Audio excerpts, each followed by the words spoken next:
Yeah,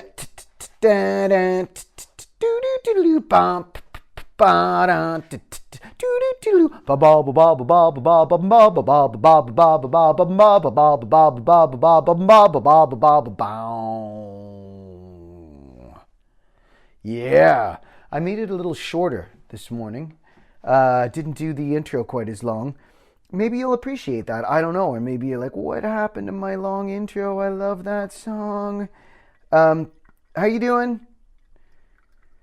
Yeah, I'm back. I'm just pouring a coffee, getting ready. I like to try and do this at the beginning of the week to kind of set the tone for going into the week. Pow. Pretty good. You know what? It needs a little bit of a nuke, though. Let's nuke it. Look, I want to catch up with you because last week was a lot of self-flagellation, and I'm still feeling sheepish. I'm feeling sheepish about how much I revealed, to be honest. Oh, by the way, yeah, let's introduce. This is the ADL Driftwood podcast. A day in the life of the Driftwood dude. I'm your host, Dave. And, yeah, on this podcast, we talk about dogs, daughters, New York. We're talking about all kinds of things, and I'm kind of looking back on it now, 3 hours into it. Wow, now that's too hot. Oh, man. I just burnt my lips. And I'm trying a new thing today. I've got a little lapel mic on so that I can play the instruments and kind of switch out different instruments and talk and have both hands free. I just want to quickly interject something. As we're watching this, if you're watching this on YouTube, then you can see the B-roll that I'm using. Footage is I'm mountain biking. So sorry if you're just listening to this on audio. But if you're watching it on YouTube, you've probably been seeing me mountain bike. And this is actually the ride that I took just after. This is the day after I had done my big guilty admission about drinking, and I felt awful. And so I was going for a mountain bike ride the following day to try and get back on a good track. And, track. No pun intended. And you can see what happened. It's a cold, frosty morning. It's really slippery. And I'm about to wipe out. I'm going to time it so that so there's the wipeout. And it was this is the common wipeout, the old front tire washout where it just slides out from under you and you fall over on your side. And the worst part about this wipeout was I didn't have these hip protector kind of pants that I wear underneath. They're kind of like hockey pad pants that I wear under my my leggings or whatever, and they protect you exactly for this type of wipeout. Because whenever this is a really common wipeout where the front tire slides out and you can't even get your feet on the ground. I clip into my pedals, so boom, hit my hip. If I was 10 years older, I probably would have broken my hip. It was really hard, really uncomfortable. But you know what? I stood up, I kind of shook it off, and I just kept going. And in about 5 minutes from now, I start hitting jumps again and moving on with things and looking forward to it. And I think that that's kind of a metaphor for kind of everyday situation, for these setbacks that we don't see coming that really, really hurt. And that one really, really hurt. And believe it or not, the same thing happened, I think, 2 days later, again on a frosty morning in a different part of the track, exact same wipeout. That time I had remembered to put my pads on. It was the one time that I'd forgotten to wear them that this happened, and I was so annoyed at myself. But just there are lessons there about carrying on and being prepared. Isn't that the Cub Scout motto? There we go. That's all I wanted to interject and say. But I recognize that it's kind of a hot mic. We got a hot mic here because it's first of all, it's a very cheap lapel mic. It's hard to, you're either buying wicked quality or junk. And before you put $1,000 into a really good headset mic, I thought I wanted to see if it would even work. But of course, I bought a $59 mic made by a company called Bowya. And I knew right then there was a lot of telltale signs that I wasn't going with the best that money could buy. And it was funny because I brought it home. Well, I ordered it online. It comes here. I open up the package, plug it in, plug it all into the iPhone, and immediately the first recording, there's all kinds of like crackling and noise floor. And I'm like, well, this thing doesn't even work. And I actually went as far as to call the company that I'd ordered it from, because they were local. They just mailed it. So it saved me a drive. But they were like, yeah, that could just be a dead on arrival return. And I went back and played with it and did the ye old blow into the electronics and kind of wiggled and pushed. And it was just kind of a bad connection where the male to female extender part connects, which is typical for just kind of cheap electronics. I'm not going to say the country's name, but I think with a name like Bowya, we all know where this junk is coming out of. And anytime you buy something that is really that cheap, particularly if it's plastic and electronics, it's like broken quite often as soon as you pull it out of the box. I've had that experience with fans and with a number of things. We bought a tricycle for my daughter. This isn't electronic, but we put it together and it never really worked, in the sense that she could never pedal it because the pedals were too kind of close together to the hub. So you couldn't actually get enough leverage to pedal yourself. She never could. I was like, I don't think it's that she can't ride a tricycle. I think it's that she can't ride this tricycle. So can you believe that they actually produced something that crappy? You know, painted it all. It was a Peppa Pig brand too. So it's like a brand name. So Peppa Pig is signing off on this tricycle that doesn't even work. My wife buys it. We bring it home. I assemble it. And, first my daughter was little. She couldn't ride anything. But it was many months, maybe a year on, that I was like, I don't think this thing actually works, like, functionally. And into the garbage it went. Who knows? And that's the state of the world these days. So then I went and bought her next bicycle. I got her a really good one for a two-wheeled bicycle, and, paid a lot of money. It was like a $300 Trek. Nice bicycle for her. She's outgrown it. So, you're kind of damned if you do and you're damned if you don't with stuff. These days, I know this is going to sound like so hypocritical, because I think some people think of me as Mr. Material Possession, but I really have tried recently to downsize that kind of stuff and cool it on the purchasing. And I think that's the only answer when it comes to gear, is maybe take your time before you load up on stuff. Think about it. I have slowed it down a lot lately, and one of the reasons why I have slowed it down recently is because the topic that we're going to get into, which is the days of 49. And how that relates to the days of 49 is, I have done a cooling off of my life. I've changed my lifestyle. I said in the last one that I kind of work from home now, and I got rid of a lot of overheads so that I could move into my house and work out a home studio. And with that came kind of purging a lot of gear. And so that led to the idea of, just cool it, because gear is all fun while you have it and you're acquiring it and you're adding more and more and more. And it's wonderful. But one day you run out of room and all of a sudden you just have all this stuff that you gotta kind of figure out what to do with. And suddenly all that stuff becomes a hassle.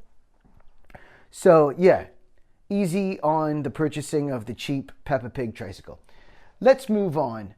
I want to address my self-flagellation in my previous podcast. it was a week ago, actually yesterday, and I had drank the night before. And so, as I like to do, I like to kind of start these off with a little, a general ramble, and I'm not gonna ramble as long on myself in this intro part. So I'm gonna get to the music quicker. Don't bore us. Get to the chorus. I will get to the music. I want to address the fact that I did go on and on in the last one about the drinking, and I felt kind of strange about it afterwards because I was like, wow, I really revealed that. But on the other hand, I want to also share what I'm interested in. So this is never going to work if I have to prepare a long-winded kind of, broadcast TV style level of show. I really want to be myself with this audience. And I want to be able to kind of talk about the things that are interesting to me, like Peppa Pig tricycles and buying cheap junk versus saving up and getting the real thing, or, whatever the thing is that we're talking about, or trying to do a podcast with a cheap lapel mic in your studio.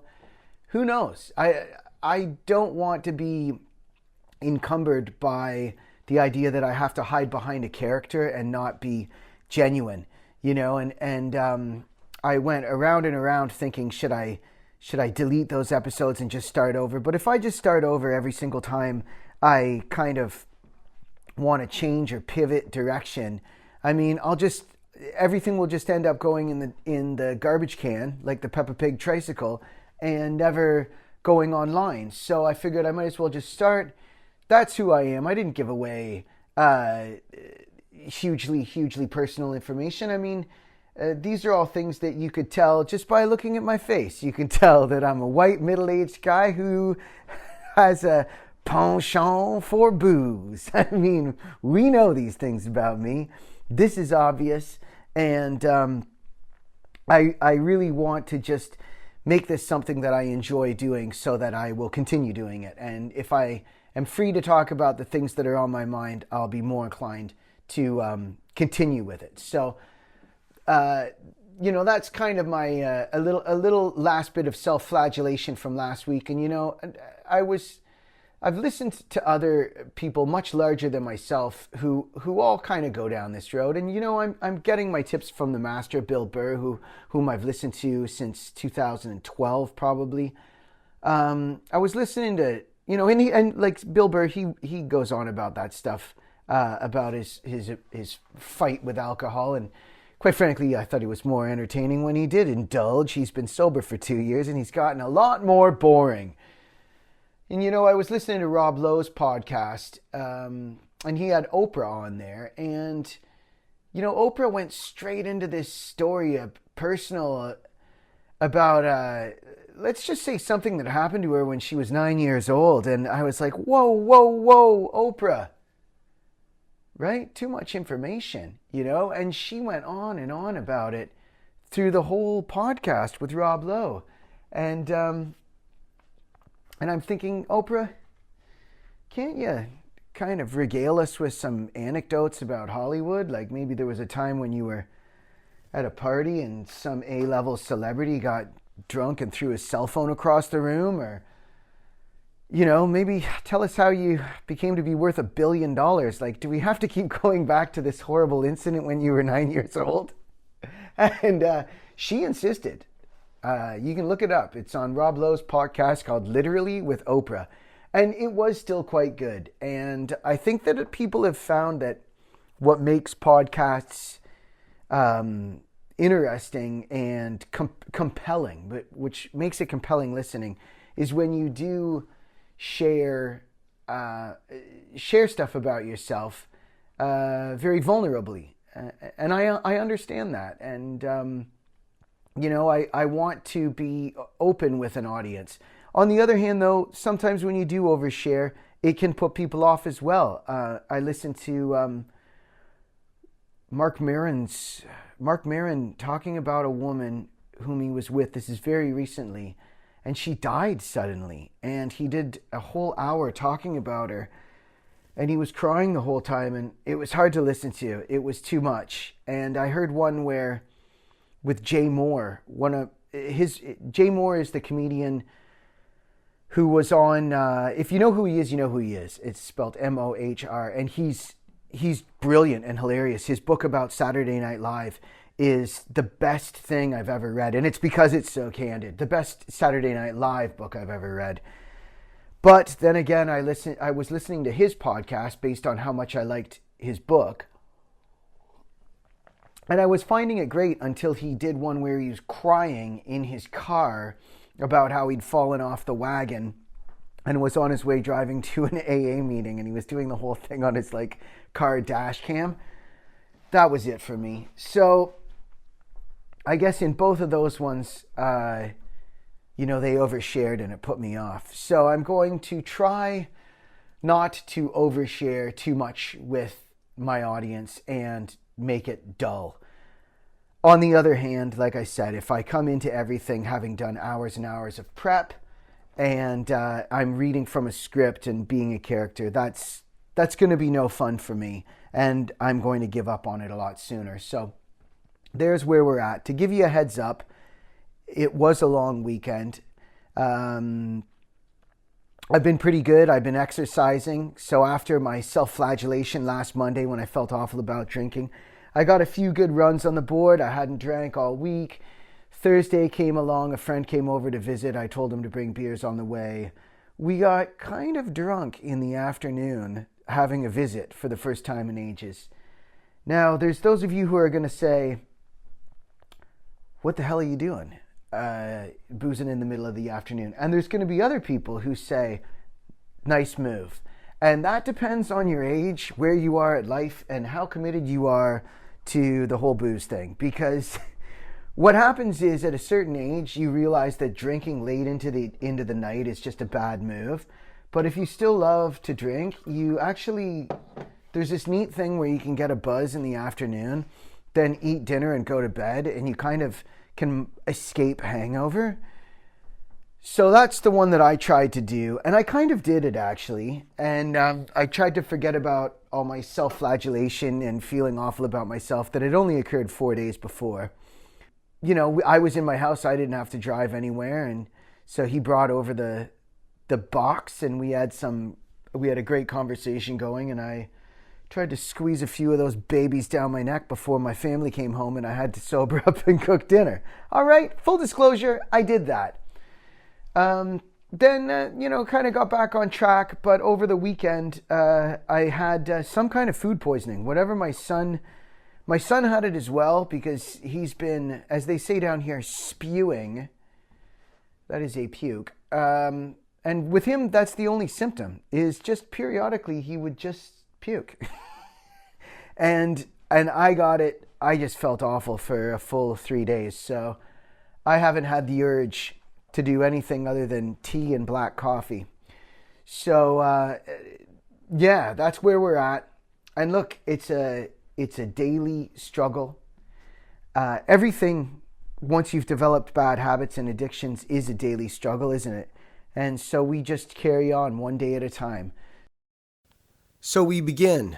And as you can hear probably, this is a substantially better audio quality than what my intro was on, which was the Booyah microphone. Well, I'm doing it. I'm overbuilding.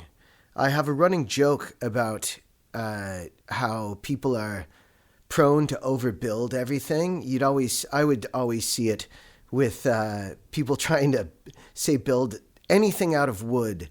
They always start with 2x4s when something much smaller would do. So by the time it's done, you're like, how do you like my coffee table? And you're like, how much does it weigh? It looks like a pool table. Like, why did you make that so heavy? It's like, well, I started with 2x4s. We always overbuild. A great analogy was on Friends. There's a classic Friends episode where Joey built an entertainment center and he made it so big that it like stretched into halfway the doorway on either side of the wall it was supposed to go on. So they had to get in and out of their bedroom sideways. It's a great one. In the end, they're trying to sell it, and to prove to the guy how big it is, he says we can both get in, and so they get inside the entertainment center, and then the guy robs them. It's classic. Anyway, I'm overbuilding this podcast already because I had purchased that cheap lapel microphone thinking, yeah, it'll be great. I can just record the whole thing onto this lapel mic. And of course, in the first part of this, I talk about how disappointed with it I was with the noise floor and noise that it produced. Well, I've actually recorded this part of the podcast once already, and that noise floor reappeared. So the intro, what you're hearing that's it working at its best, the booyah.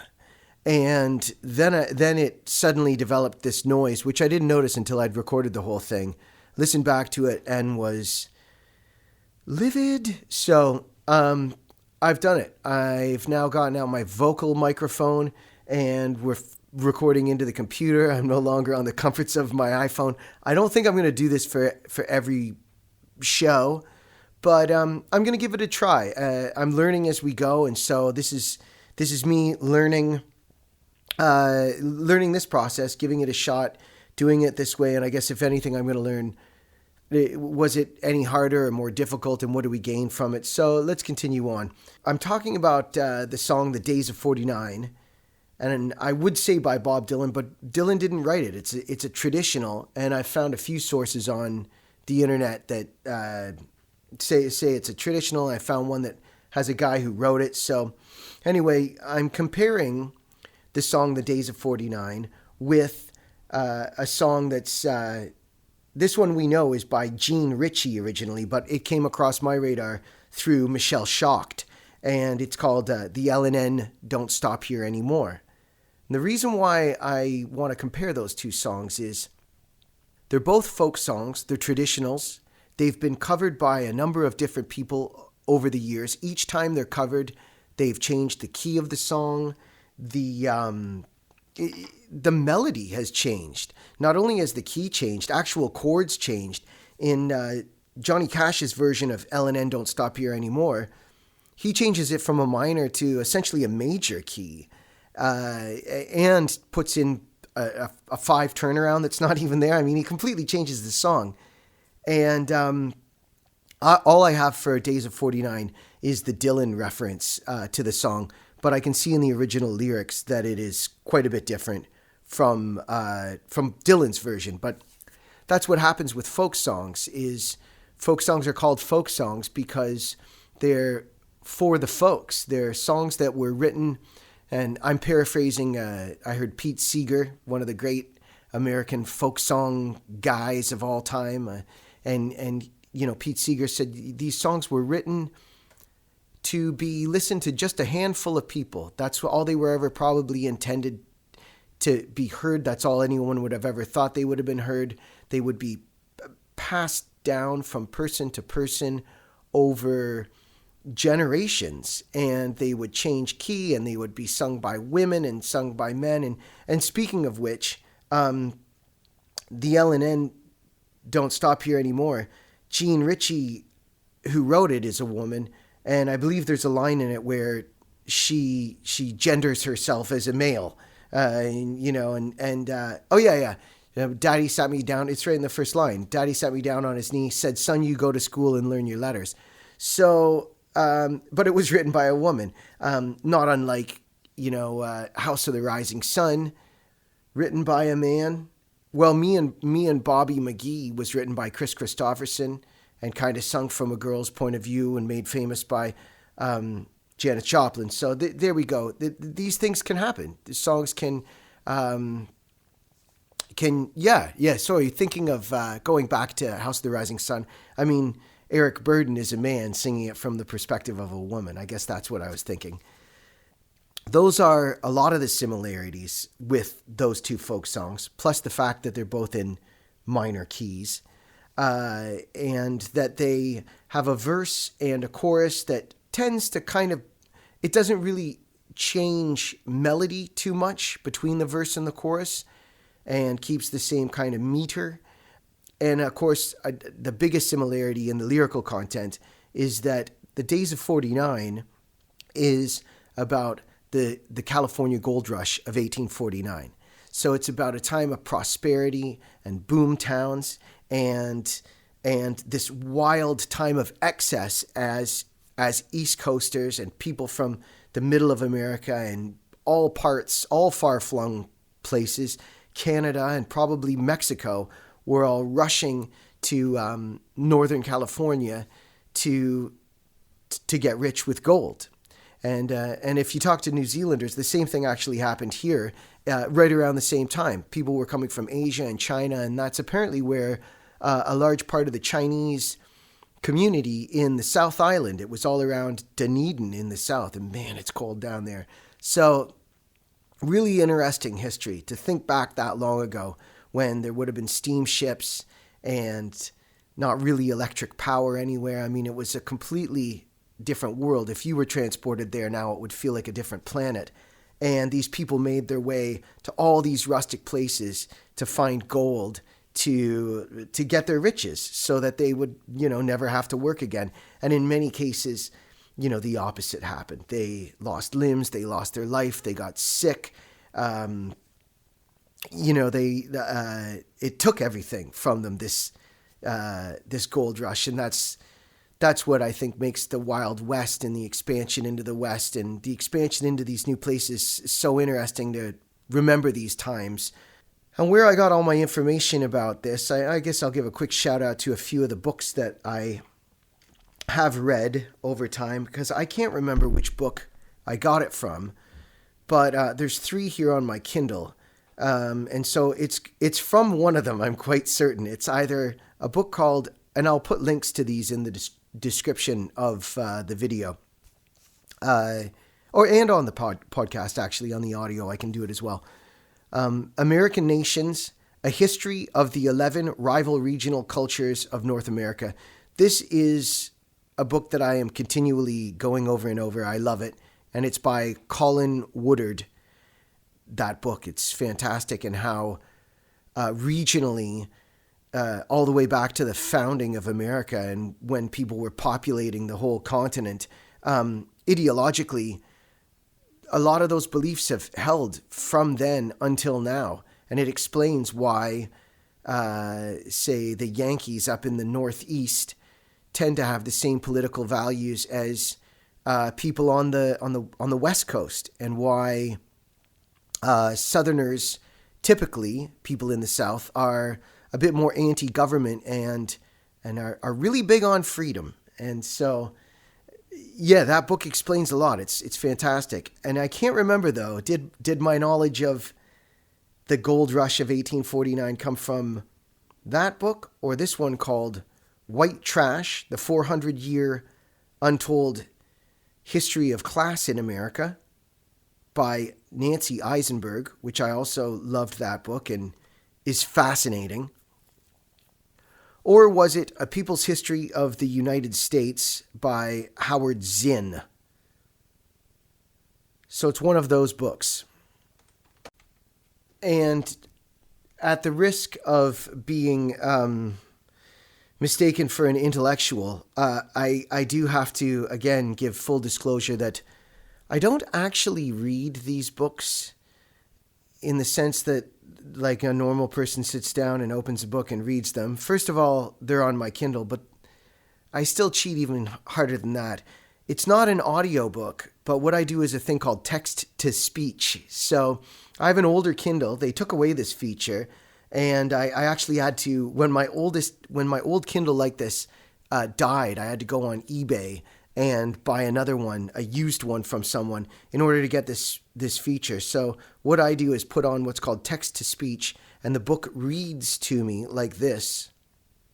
West, agreeing only that it would eventually be divided between them.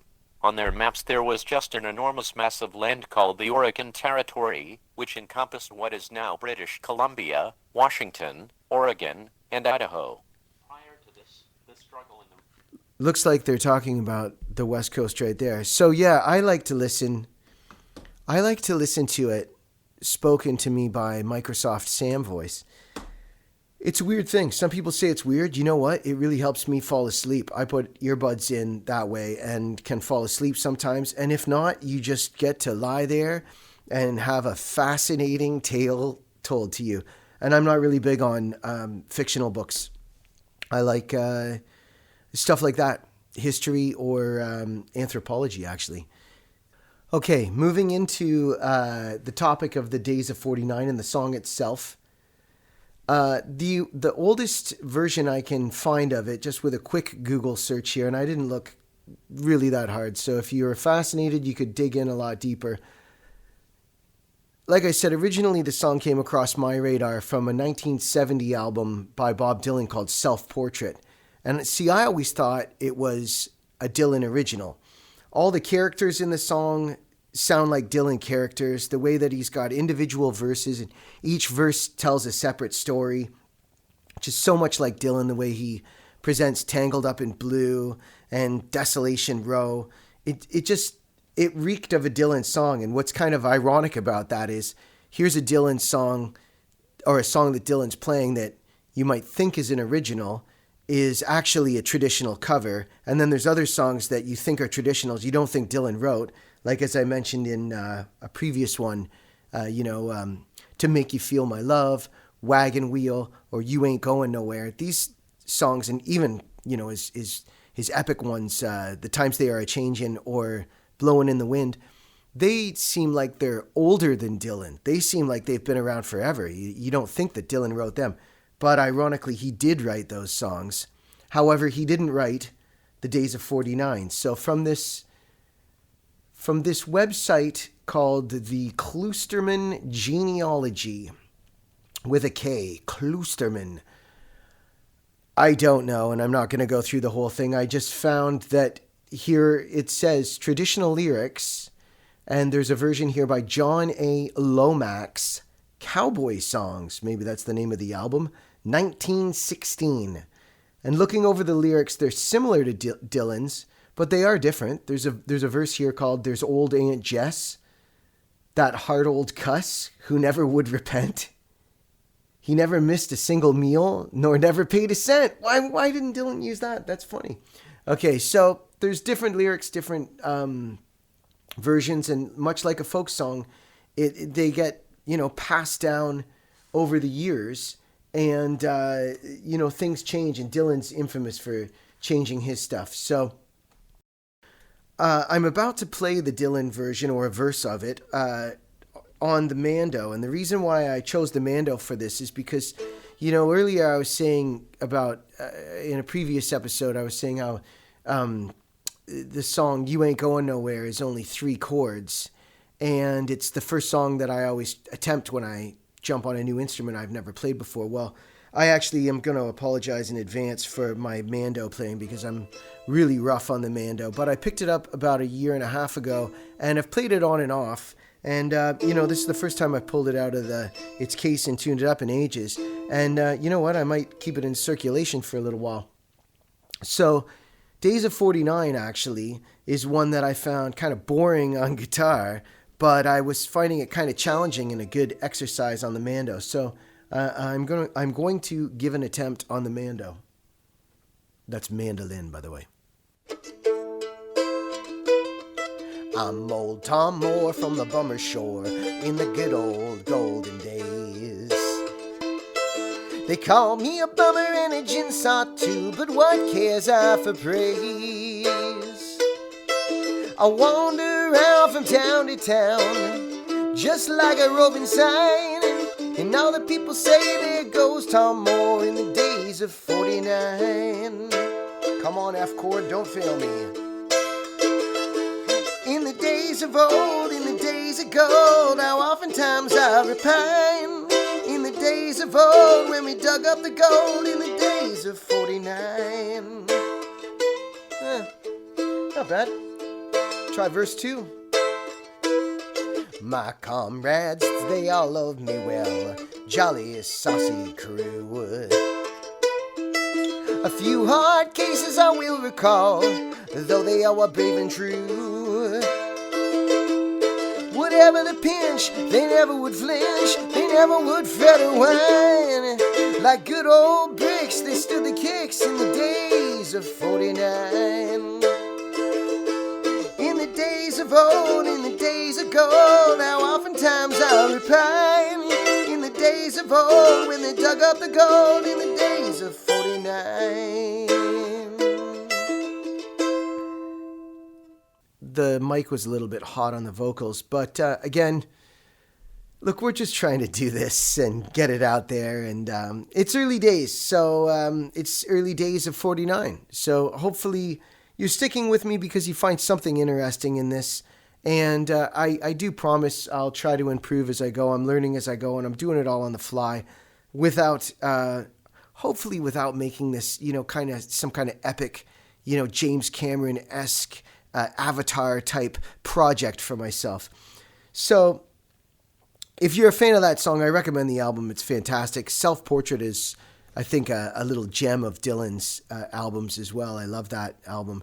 And as you can see, each verse kind of tells a little story, and they're hilarious. They're really, his wordplay is fantastic. I'll just read out one of my favorite verses, the second to last one.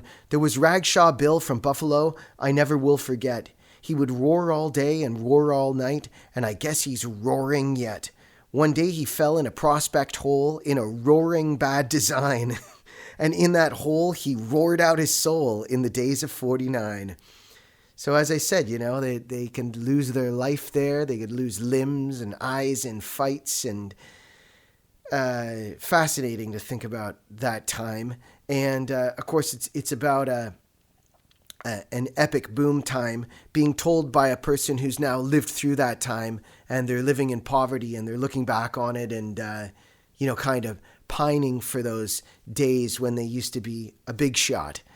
And it's a funny thing because I kind of feel like that is happening right now in real life for a lot of things that we're going through in our own real lives right now. And I think YouTube is probably the biggest example. People who were in YouTube in the days of 49, in the halcyon days prior to COPPA, the Children's Online Privacy Protection Act, that decimated, I would say, half the channels in terms of ad revenue because they were all for kids. And there's a number of other issues, but there was a peak time. I think Logan Paul lived through it. I think around that peak era when I would say about 3 years ago was really the good time to be on YouTube doing it. But at the same time, there was a ton of abusers on the platform at that time, and that's what actually got the ball rolling in terms of the COPPA thing, because there were just so many abusers making just absolute rubbish brain poison in order to with one target in mind, and that was to get ad revenue on videos that were absolute garbage. And YouTube has clamped down on those channels, and rightfully so. But it's a different landscape on there right now, and I see that from a number of YouTubers. I follow a number of people on there, and you can see that they're kind of scrambling and trying to find alternative revenue streams, and through clothing or merch or podcasts or donations or Patreon, because it really is no longer the days of 49 on there. That COPPA thing, which anyone who's uploaded a video to YouTube will know that it asks you a number of questions about whether or not your video is for children or not. And you have to admit whether it is or it isn't. And if you say it is, you are no longer eligible for targeted ads. And of course, they pay a lot higher per view. So the incentive is to make content that is not for children. So you'll get, less views, still earn more ad revenue. And I do find it interesting, the amount of channels that I come across that I suspect are not claiming that they're for children when they clearly are. I look at a lot of family vlogs, and I think, you have children starring in this video. This video is all about your children. And you're just in there kind of directing your children through this video. And the people who are identifying with this are a children audience. Are you claiming that this is for children, or are you saying that it's not and that it's a parent channel? Well, I'm a big question mark about that. I don't know. Only them and YouTube would know that. But I think at some point, if there was investigations into a lot of these channels, a lot more would get turned into a for children's channel if YouTube looked at it closer. And I think it's only a matter of time. What I have found is that eventually they do get around to the bad players, and eventually things start clamping down. That's just the way that the world works. Whenever there's an easy thing to exploit, like a way that you can go out to California and dig a shovel into a stream and pull gold out of the stream with your bare hands, eventually that goes away. Just like in YouTube, they started clamping down on audio copyright across the board. It's gotten so difficult to put music on copyright. I'm going to be interested to see what happens here. Me playing a cover of Days of 49. I don't know. I mean, we'll see. The withholding tax now has come through, and they continually make YouTubers resubmit W-8 Ben forms and tax forms. It's getting more and more frequent because obviously, the powers that be that are bigger than YouTube, that's the government, are saying, look, it's time that everybody paid their fair share, and they're getting made aware of the money that's happening here. And so independent channels are being chipped away at until really it's just the corporates that are really thriving on YouTube. And interestingly enough, that's what happened in the Days of 49, because just individuals would go out there with their wagons and make their way across the whole continent in a small group, young men, maybe women, maybe young families, going out there to seek their fortune.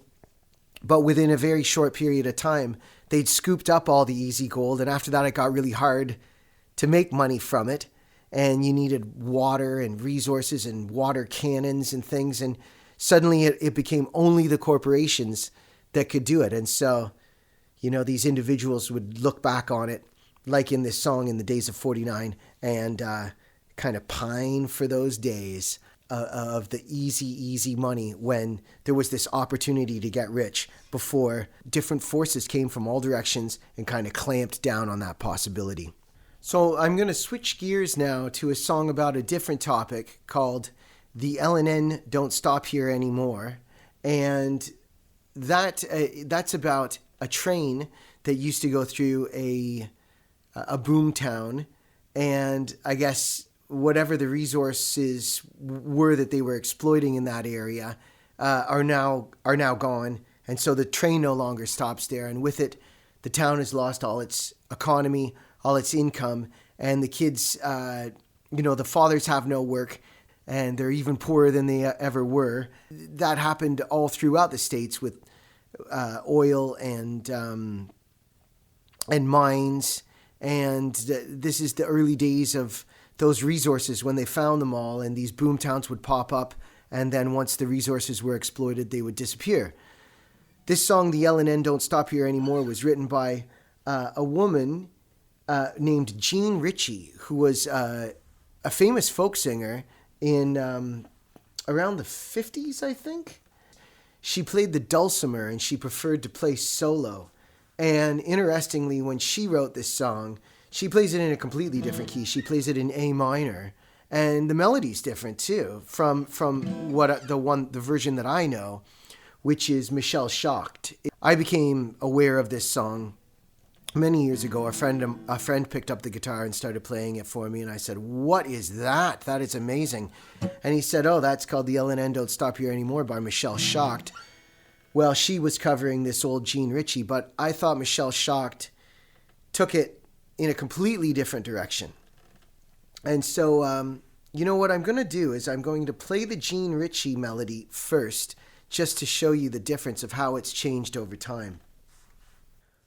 So the Jean Ritchie version, which is out there, it's right there on YouTube, she does it in A minor, and I'm going to sing it at an octave lower. She goes, "When I was a curly-headed baby, my daddy sat me down on his knee. He said, 'Son, you go to school, learn your letters. Don't you be no be no dusty. I'm not sure if she goes to the E minor or the G there. She does the chorus the same. I was born and raised in the mouth of the hazard holler. But it's interesting because Michelle Schacht completely changes it. Michelle Schacht plays it like this, and I'm gonna do a verse and a chorus.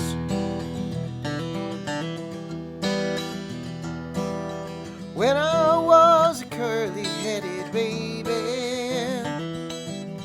Daddy sat me down on his knee. He said, son, you go to school, learn your letters. Don't you be no dusty coal miner like me. Yeah, I was born and raised in the mouth of the hazard holler. The coal cars roll and rumble past my door. Now they stand in a rusty row all empty, 'cause the L&N don't stop here anymore.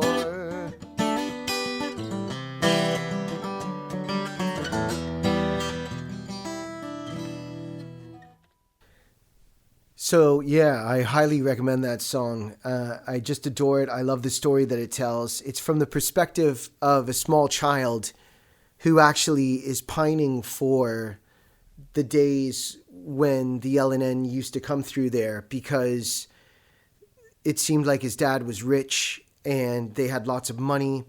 And he even turns it into a dreamscape at the end and says, last night I dreamed I went down to the office to get my paycheck like I'd done before, but there were kudzu vines all covering up the doorway, and there were leaves and grass growing right up through the floor. Again, about the dissolution of a boom time, and in the form of a folk song, and that folk song has passed its way through a number of artists over the years, and you can hear how it's changed itself.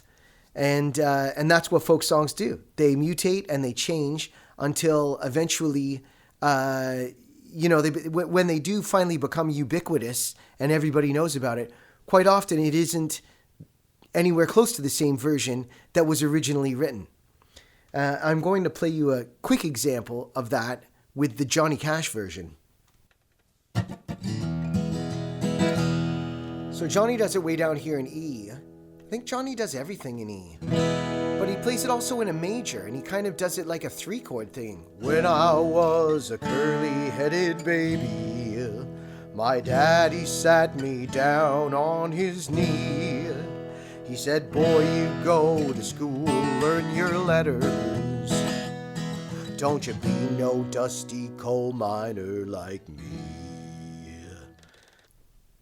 So there's 3 very, very different versions of essentially the same song written by Gene Ritchie, passed on to different artists with their own interpretation of it. I think that's really what I wanted to share today.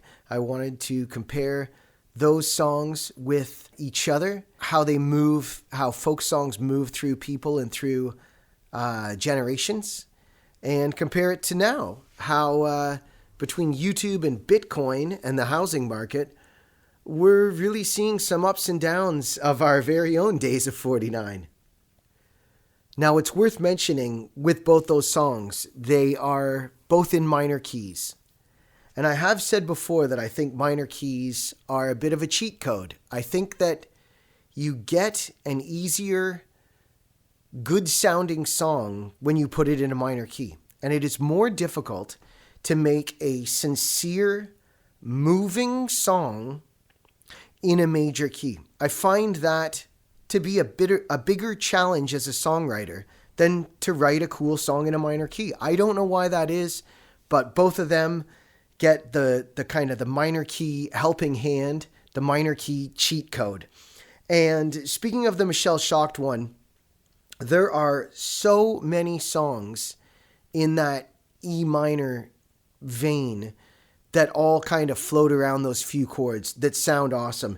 And I was going to play them, but you know what? I'm just going to name them off. Turn the Page by Bob Seger is very similar in structure. Indifference by Pearl Jam. Creep by Stone Temple Pilots, their version of the song called Creep. Heard About You by the Gin Blossoms. There's a song by The Verve, You Come In On Your Own. These are all songs that I used to play in the mid-90s when I played live. And of course, Rockin' in the Free World by Neil Young is E minor DC. The reason why I thought of them is because I used to play all these songs back in the day. And when I first started performing live, I thought, oh, these songs are so great and they're so moody. And I was such a moody, cranky, early 20-something-year-old. And I'm going to get up there and show the world what a sensitive, deep, introspective person I am. And I would string together a bunch of these boring songs. And the feedback would always be, I played with a bass player who was 15 years older than me. And so he had a different group of friends come and watch us. And the feedback from these, mid 30-something friends was always, you guys are depressing, and we're here to drink beer and it's the weekend. And why are you punishing me with these depressing minor key songs? But early performers, when you're young and you're just starting out, I don't know why, but it's attractive to play these kind of morose songs. And I certainly did my fill of them. I mean, I literally would do a 20-minute medley of them, to the point that I wasn't satisfied until I had turned the audience into. Have you seen the movie Night of the Living Dead? Yeah. I wasn't satisfied until the audience were crying into their beer. So it's again, that's the cheat code, the minor key cheat code. So I promise next week I'm going to lighten things up and get me back to a major key, man, and I will. I've had a good time. I'm going to wrap it up. That's it. And look, this was a new effort, a new thing that I was doing today. Giving this a shot with the studio mic and standing up with the guitar and the mando. And I don't know how it's going to work out, but I had the idea for this. I wanted to get it out of my head. And now it's done. Days of 49, L&N. I'm going to sign off and catch up with you next week. Good talking at you.